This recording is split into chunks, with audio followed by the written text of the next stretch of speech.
Hi, year 6. I'm just going to show you here how to build a PC, and I'm going to look at the different parts of a personal computer. So I'm in the office today, and I'm going to build in the workshop a new computer. So I've got all my parts over there. I've got a couple of PCs developing over here, and this is one of my test benches. But today I'm going to build. I've been starting to build this PC today, and as you can see, I've already started. So this is a PC.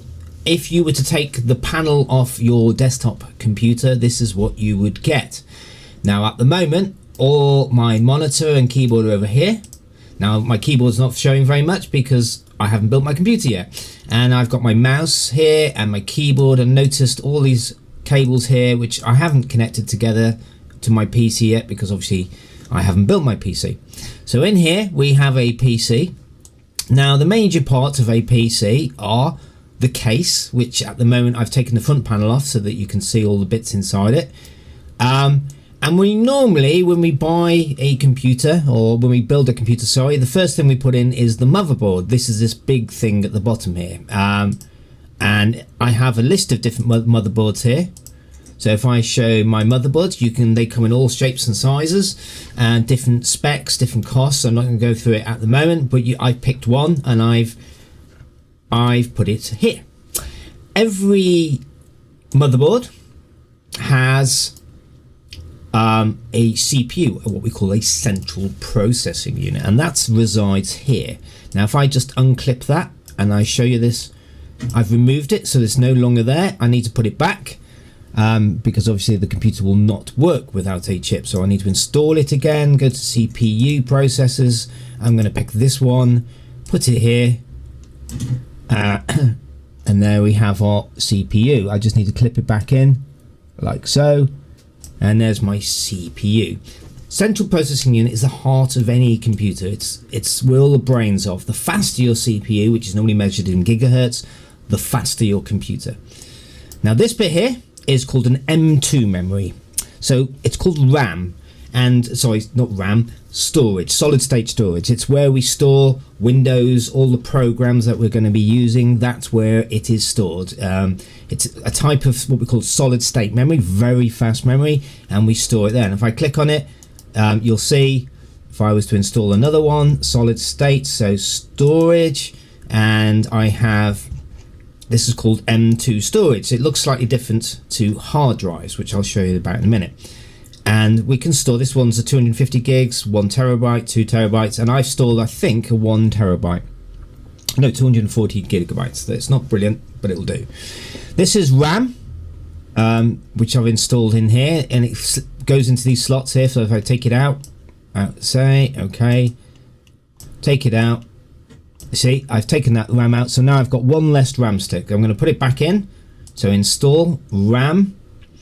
So memory, I've got different ones. They aren't compatible with the motherboard I've chosen. Only this one is 4 gigabytes of RAM. So I'm going to put that in there.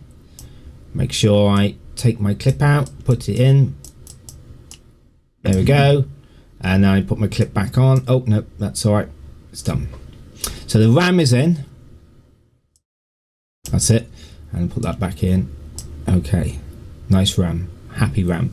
So we've got the RAM there, we've got there, that's in there, that's in there. So we've got just to recap, that's my CPU. Okay, and you can see nothing at the back there. CPU,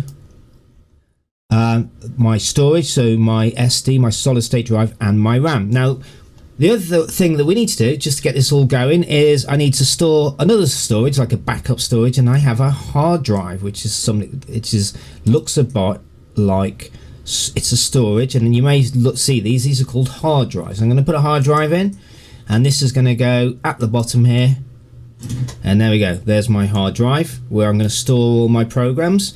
And I'm missing something called power. I need power, so I need to install power. So I go power supplies. Let's see, because it's like a transformer, so you can't just plug our mains electricity into the computer. It has to go through what we call a transformer, or a power thing. So I'm going to have that, and I'm going to put that, where can I put that? Let's see, sorry, pick that one. There we go. Can I get the power supply unit in there? I think I've already done it. Is it in? Okay. No, not that one. Let's see, maybe this one here. Does that go? Oh no, okay, not happening. That won't let me in there. Well, that's where it would normally go. I think I need to put the screws in, don't I? Install. Maybe a smaller unit. Maybe a smaller unit. Let's pick this one. No, I can't pick that one. Maybe that one then. Oh, I'm missing parts. What am I missing? PC state. Okay. I'll need to do that later. Let's have a look. I'm not too sure why that's not going in. Okay, fair enough. So I put my power in the unit there, and maybe some extra devices in there. Also, when we buy a motherboard, we get all the ports with it as well. As you can see, you know, where you plug your things into your computer. So you've got your USB, what we call universal serial bus, where you plug those in there, and then you've got your HDMI. That's the cables to go to your monitor. And at the moment, you may notice I've got a motherboard, but no wires coming from my motherboard. Any devices I put in here, like my hard drive at the bottom here and my power supply unit, I have to feed the stuff from the power supply unit into the motherboard, and I would use cables for that. So I'm not going to go through too much now. I just wanted to go over those: the basic motherboard, the CPU, the storage, and the RAM, random access memory, and the ports in and out of the device. I hope that's a nice little basic intro for you. Thank you, and we'll do the rest in lessons.